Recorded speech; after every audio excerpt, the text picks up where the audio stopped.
This is the Authentic Change Podcast, and I am Mike Horne.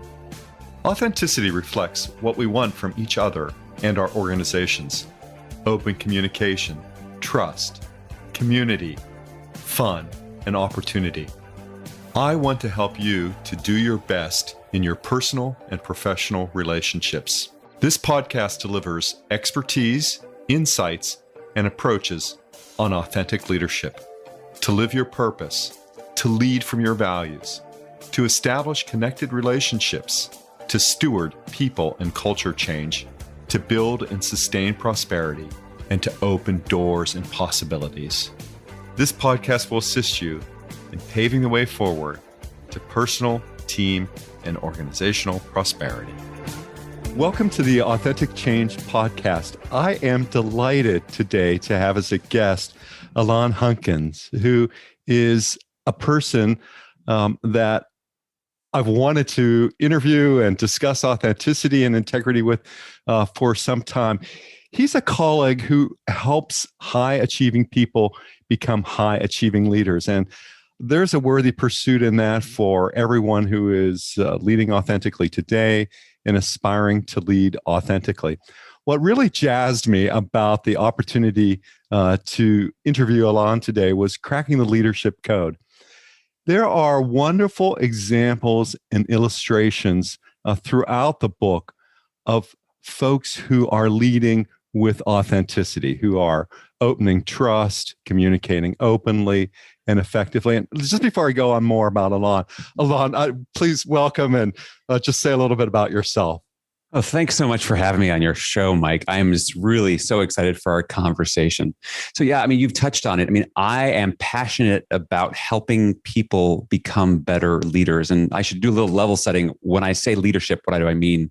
I'm not talking about a job title or a position. I really see that leadership is a state of mind and a state of being and acting in the world, that basically any time that any of us are trying to get anyone else to get anything done together, well, that takes leadership. So if you use that broad definition, we all lead every day. And so understanding if you want to get things done with other people, which unless you're a hermit and live on a rock, you're going to be doing that constantly. So why not learn how to do it better and not just be more effective, but to reap the emotional rewards that come from doing so?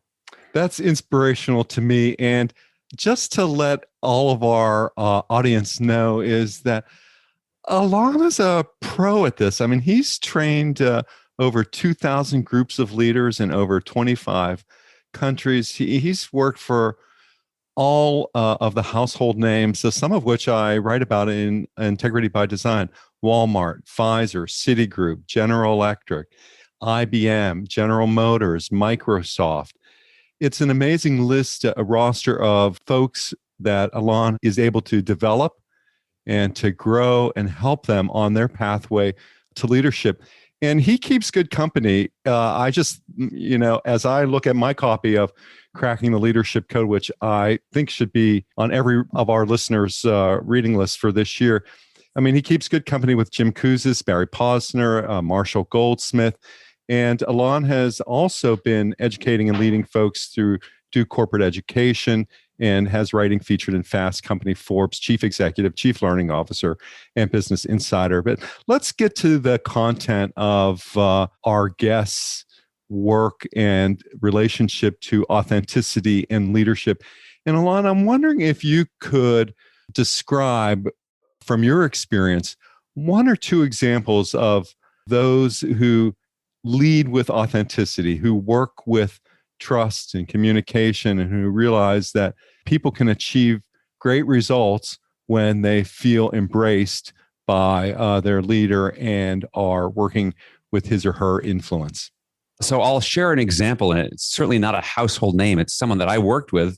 And there's two parts to this story, in that not only did they demonstrate such great examples of authentic leadership, but also it was a huge learning on my part, because as you'll hear from the story, it was one of what I consider one of my biggest professional failures at the same time, which is always a great thing to be able to use later on as grist for the learning mill. So this is now back in the end of the last millennium, back in the late 90s, I was volunteering for a not-for-profit organization in New York City, happened to be focused on leadership development, irony of ironies. And I had been volunteering there for 3 years. And the executive director stepped down from his position and the position opened up. And I thought I'd throw my hat into the ring to become the new executive director. And the executive director position was chosen at an annual meeting by all the people who were involved could vote for who they wanted to be. So basically, it was an election. And in my mind, I was a complete shoo-in for this role because no one else had been working as hard as I had. I was the most talented. By clearly, in my own mind, I was ready for this. So I threw my hat in the ring to do this. No one else signed up except toward the end, this other guy named Gary showed up, and he'd only been around about 4 or 5 months, and he decided he wanted to be executive director. So I didn't think too much of Gary or this concern. I was just excited. So the night of the annual meeting, we all show up to a rented hotel ballroom in Midtown, and they're going through and everyone votes. And then someone is announcing the ballots have all been counted. And the final tally is 33 votes to 6. And in my mind, the first thing I think is, yes, I crushed him. And he said, Gary's got the 33 votes. I was like, oh my gosh, I was devastated, Mike. I had no idea. How could this possibly have happened? Because who is this guy? No one. So it took me about a month or so before I could even face Gary. We went out for lunch. We went to this little Midtown diner, and we're sitting there, and sort of half jokingly, I said, so Gary, did you know you're going to win? And he said, well, of course I knew. I planned for this. And I said, what do you mean? So Gary had realized something that I hadn't realized, which is that it doesn't matter what industry you're in, whether you're in the leadership development business or you're in pharmaceuticals or biotech or software, you're in the people business. I mean, we're all working with other human beings. And so what Gary did before the election is he reached out to everyone because, we had contact lists. This is back before GDPR, so you could actually reach out to people. And so he reached out to people and he set up meetings. He basically met for coffee or for lunch, and he got to know people on a personal level. And he said to them, he asked them questions about why are you involved in this organization? What's your vision for this? If you were the executive director, what would you do? And he started listening to them. And then he said, well, I'm going to be running for executive director, and my vision is to have a team of people working together, and I'd love you to be part of that team. Would you show up and vote for me and be part of this team to make this happen? And of course, because he was so explicit and built the relationships, people showed up. And for me, that was this wonderful lesson that at its core, leadership is this relationship that is built on the quality of connection, communication, and collaboration that you have with others. And you really can't bypass that. It is fundamental to becoming effective in organizations or just in your life. So that's just a good example of a story that comes out of this. How do you know when people are ready for that leadership moment, that transition to lead in that authentic way, to know that our advancement is founded on our relationship? Well, it's interesting because the word that comes to mind is maturation. Is that you have to be mature enough where the balance has tipped, where it's no longer mostly about you, it's mostly about them. And I think if anyone who's listening is a parent, you've had that experience, when at least I certainly did when my first child was born. He's now 17. But I remember at one point in the middle of the night, he is up and I'm holding him, bouncing on our little bouncy ball, trying to get him to go back to sleep. And I realized how I felt in that moment really didn't matter, because it wasn't about me. I think the beauty of parenting, and I think the beauty of leadership, is that it firmly kicks you out of the myth that you are the center of the universe. And I think we have too many egocentric, self-centric leaders who are about the power, the position, the title, the accolades.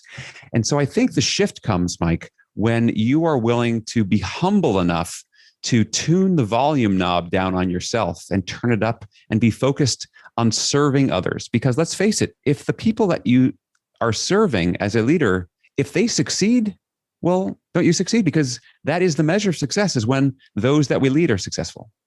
So true about authentic leaders, at least the authentic leaders that I've experienced and have had an opportunity to be part of their journeys, is there is always a choice of service over self-interest. Yes. And these authentic leaders are skilled at helping people to find common purpose, or helping themselves to create alignment. And I'm wondering, in your observations of those folks who have succeeded, or who are leading successfully in everyday interactions, what phrases might you hear other people just describe about them relative to authenticity, or what kinds of words or phrases would come to mind to describe authenticity? Sure. Some of the phrases that come to mind, first one is they show up, that they are present, right? That they are not phoning it in. I think a lot of leaders, like mediocre leaders, are going through the motions of, and what they're really doing is they do fake listening. They're not really, and they see you as a task getter doner, right? Or, as to kind of slightly paraphrase Martin Buber, instead of having the I thou relationship, it's an I it relationship. They just see what can they extract from you. Whereas I think when we see those authentic leaders, they care, they care, they listen, they're present, they're open, they're curious. These are huge qualities to being able to connect with others. Our colleague, Marshall Goldsmith, says maybe all of this can be summarized in two statements. One is that you have to care. Yeah. You have to demonstrate that you care. And the second is you have to do the work. And, we could think about that in any number of ways about what the work is, right?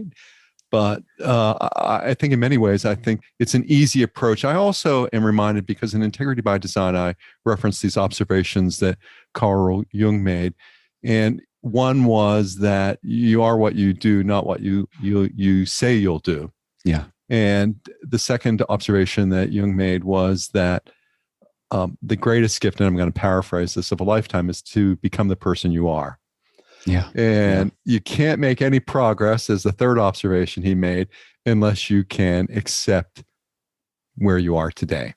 Yeah. So it's a great framework. And that's why I love in Cracking the Leadership Code, this developmental opportunity that you lay out. And one of the things that you describe, and I also describe in some of my current writing and in Integrity by Design, is the creation of psychological safety and how important that is to the development of relationships.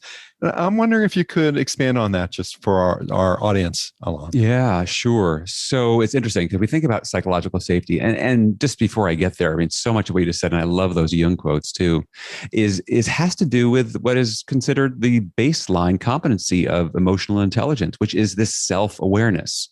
As our colleague, going back to Marshall Goldsmith, would say, what got you here is not going to get you there, right? And so if we think about this idea of psychological safety, it's understanding that unless people feel safe to show up and be who they are and not hold back, it is going to limit their abilities on multiple levels, because we're not, again, when we talk about performance at work or anywhere for that matter these days, we are not talking about people trying to be automatons on an assembly line.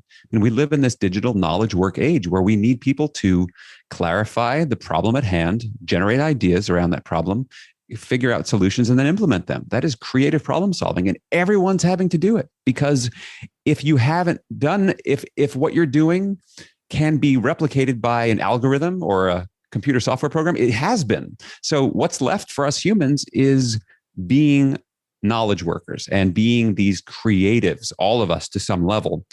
So I share all that because what psychological safety is about, giving people that psychological air to breathe. Just like we need oxygen to breathe in the physical world, we need psychological air to breathe psychologically, which means, are people willing to say, Mike, I don't know what the answer is. What do you think? Or I need some help here, or I don't really know what I'm doing, without feeling like speaking up is a career limiting move. Now, obviously, if people say that about everything, you're probably dealing with a certain level of competence issue.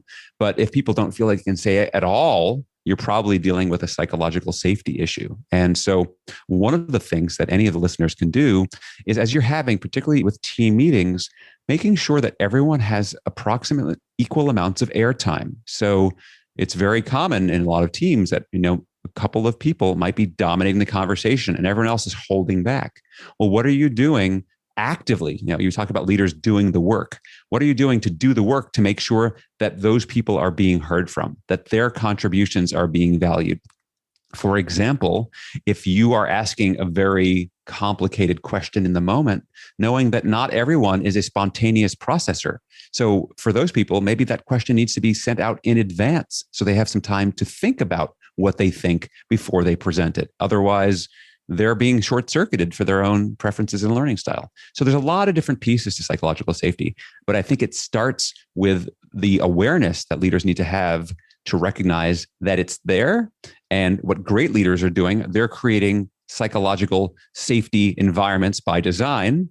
And the people who are not are creating unsafe environments by default.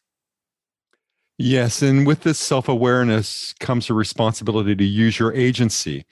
And certainly authentic leaders are people who use their agency. And what I loved about what you said, and I think it's such a great recommendation for the audience, is making sure that the environment to speak up, to ask for help is present.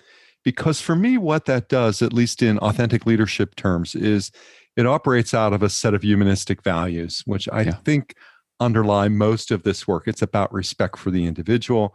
It's about treating people with dignity.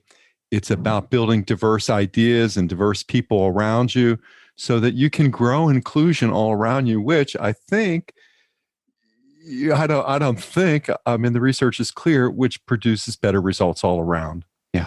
And in so many points that you were making, maybe for me, as I consider authentic leadership, is that it's the opportunity for someone to bring their whole self to the role. You know, I often ask people, well, can you be more authentic at home or more authentic at work? And the answer is predictable, right? People say, oh, I'm more authentic at home. I'm like, you know, what a lost opportunity. Yeah.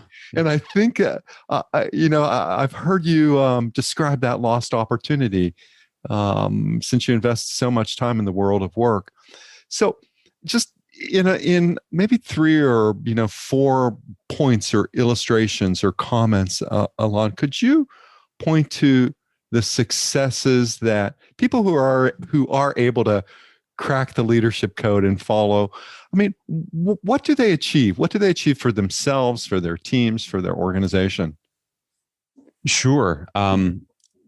So, I mean, there's so many things that they can achieve. And I think maybe I'll tell another story around this with another guy I know. His name is Matt. And Matt is, he works in retail. He's a district manager. And when I met Matt, Matt had told me his story because he was the number 1 top ranked district manager for his company, a U.S. national company.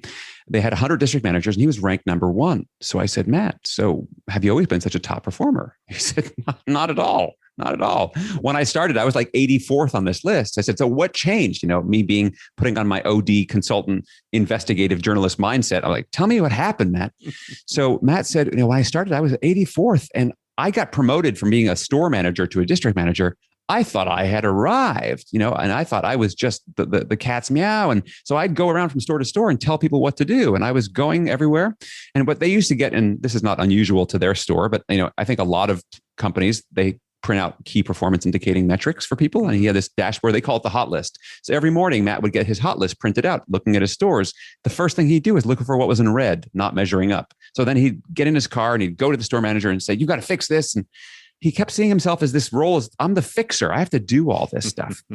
And he was struggling so hard. He said, I finally had my hit bottom moment, my wake up call moment of insight, when I realized not only was I struggling horribly and my numbers were in the toilet, but there were people on the teams that were quitting and I never even knew what their names were. He said, I realized this is not what I signed up for. I hate who I am and how I'm leading. So the benefits. So what he started realizing was, I'm working with people. So he started talking to his managers and he'd show up and say, Mike, how are you? How was your weekend? How are you as a person? And started to build some of this psychological safety and the connection. And so he built these great relationships. And then he'd still come in with his key performance metrics that were in red. But instead of saying, this is wrong, you got to fix this, he'd say, Mike, here's what I see. Here's the data. What do you think we should do? And together, they'd co-create these solutions together. And that's when he started his slow ascent from 84 to number 1. So going back to your question of the benefits, he said, here's the thing. Not only are we delivering great results financially, it's been wonderful for me and the teams. he said, my life is so much less stressful now. You see, I worked so much harder when I was 84th than I do now, because I realized what I thought made me a good leader when I started was all the skills I had about being a high performer. But there's a huge gap between being a high performer and knowing how to facilitate high performance in others. And so this shift to becoming a connector and a communicator and a collaborator, the benefits, they turned out to be fiscal, but they turned out to be cultural and social too. So, and all of the managers now within his region, and many of them have been promoted and have taken on other district manager roles in other districts, because he is now leaving a legacy, because people look to him as a mentor and a guide. So look at the multiplication effect that Matt has had in his organization. So those are some benefits that you can get when you start leading with integrity.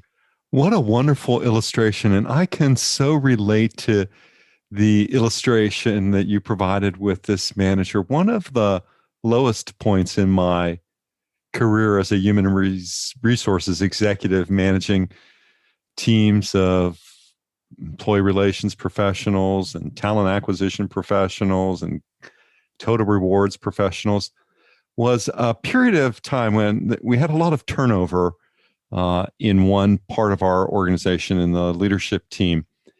And I had some folks, several layers down in the organization who were loyal employees to the company, committed to the mission, committed to the purpose, coming into my office in tears, saying, my manager doesn't even know my name. And it was the point that these relationships do make all of the difference, whether it was in your illustration of the executive director role or in this situation that you just described. Knowing someone's name that you have to interact with makes a big difference. It's the simple things, right? These little things are the big things. I've always been fond of two colleagues, Fred Miller and Judith Katz, who have said that the best way to create inclusivity is to say hello. It's just it's one of those simple technologies. Hello. Yeah. Hello. And, it can really open up a world of possibilities for leadership. If you were, given all of your experience in with one-on-one coaching with executives and with leaders around the globe, if you were to offer some key lessons, what would you share with others, Alain? Yeah, well, and you touched on this, I think, with your Jung quotes around, kind of being the greatest gift is to be who you are. Mm-hmm. That said, and this is what I coach a lot of leaders on. I say the number one thing that you can do if you want to accelerate your own personal and professional development is actively seek out feedback from others. Because, humans, we are notoriously bad at self-judgment. We tend to either put ourselves under this massive halo about how wonderful we are at something, or we're massively self-critical in this other area. And the fact is, the 10 people around you who see you, interact with you, have, when you take that sample size and do some sort of, and it doesn't have to be formal, but some kind of 360 where you get this feedback from people about how you're really showing up. If you have never done that, it is a wake-up call. I have found, I had a whole team of folks that would give me regular feedback on my own leadership journey. And, when you hear the same thing, when I would hear the same thing again and again and again, I'd have to start saying, all right, well, I guess sample size is 9 versus 1. Maybe they have some validity here. So number one thing I think anyone can do is to start with feedback from others. And then the next thing would be really do a value sort, because there's so many pressures in this world to tell you that you should be this way. Look, marketing, Madison Avenue is all about, this is the version of success. Well, as you know, Mike, you and I have met countless people in the world who spent many decades of their lives climbing that ladder of success only to find it was on the wrong wall, right? So, and the only way to know this is to step back and stop climbing for a little while and take some, we might call it quote unquote non-productive time, right? But it's hugely productive, which is who are you? What's your why? What's your mission? And are the actions that you're taking on a daily basis moving you towards helping create that mission, or are they not? And if so many are not, well, you're at a choice point. Are you going to keep going down that road, or are you going to take a detour, take an exit, and figure out a different road? These are two things that, beyond any sense of success. I mean, I think what's more important is a sense of ultimately around fulfillment. And frankly, when we're more aligned with who we are, we're able to use our strengths in a much more powerful way. So those are a couple of things I would recommend to people. Really amazing. And I'm reflecting as you've been speaking with the audience, and I want to pick up on the first point of feedback. And I love the idea of asking for feedback, particularly as a leadership growth exercise. Now, my mentors, Charlie and Edie Seashore, taught me that feedback often says more about the giver than it does the receiver. But what we also know is that by asking for feedback, we open up, we find out what's of interest to the other. We get to know them, and then we can adjust and align. And that's not done in a manipulative sense, but that's done out of the idea of growth and possibility and working in a collaborative fashion. So I think this asking for feedback, it's critical. And there are some points on every leader's journey, and I bet you'd be a great resource for folks in our audience who have needs in this area, is with leaders who are at these transition points, who are, good managers becoming great leaders. You could assist them by providing some services in this regard that would align with these, important moments feedback, important transitions feedback. Yeah, absolutely. And, you bring up such an excellent point here, Mike. I love the fact that, that the relationship of feedback, there are so many things going on all at once when you ask for feedback. Not the least of which is that if you are actively asking someone for feedback, it shows that person that you are humble enough and open enough and safe enough to be a recipient of that feedback. All of us by the very act. Forget what the content actually ends up being. Just your act of engaging in the process speaks volumes about who you are and who you want to become. And we should never, ever underestimate that. I mean, I'll just give you a funny story around this. So as you and I have talked around this, so I've been on many, many podcasts. When I say many, many, over 100 in the last year. And I have a question I always ask podcast hosts, and I asked you this the last time we spoke before this, which is, so you've had hundreds of guests on your show, or I ask people, how many guests have you had? And they tell me whether it's 20 or 50. I say, great. So tell me, in your mind, you've had 50 or 75 people.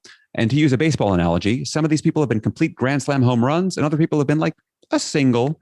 What in your mind creates the grand slams? So basically what I'm saying, without saying I'd like some feedback on what will make me a success, that's exactly what I've said. And it's also showing that I value the podcast host's opinion and expertise. And it also shows them that my goal is to be a grand slam for them. So you see, I just do all those things with one simple question. And I have to say 8 out of 10 of them say, that is a great question. No one's ever asked me that before, right? Because it is a great question. So it is a great question. So these are the kind of things that we want to realize that, becoming a more powerful questioner is a huge asset for us to have and a resource for us to use as leaders. And I want to link that back to your earlier point around values. And leaders of integrity act must have a strong moral and ethical foundation. Doesn't mean that integrity doesn't get tested a whole lot in life. It does. And we can talk about integrity as sort of these notes, and maybe authenticity as the tempo that underlies what we do. But as we think about, values are selective, right? I mean, you have to, as our colleague and friend Bev Kay, she had a product early in her career, which was invest in your values. And think about, are they built around affiliation? Are they built around acquisition? And I might think about it in terms of purpose, but certainly that really resonates with me. And I'm so glad to hear about your guidance, your recommendation, your advice, your experience in this regard. Sure.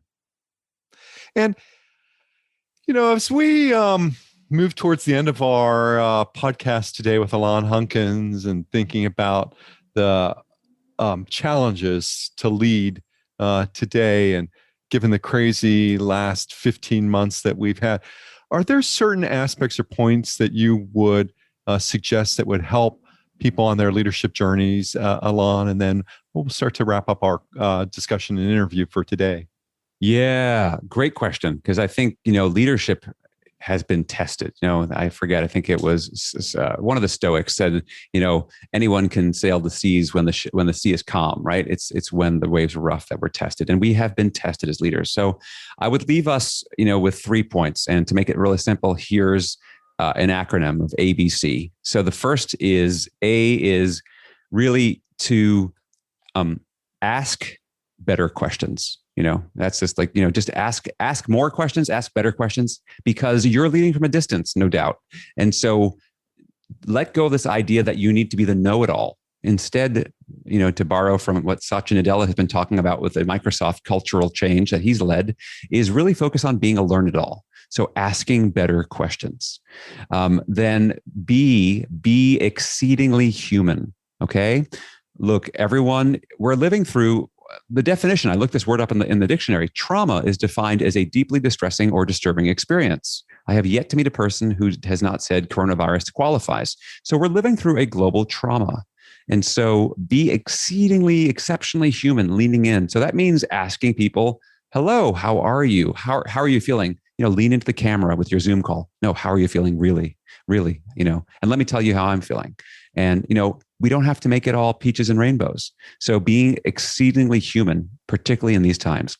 And then C is for check your assumptions, because it is so easy in the absence, especially of face-to-face time, to make all sorts of assumptions and fill in the gaps. And as many people know, humans tend to fill in the absence of information. We tend to default to the negative.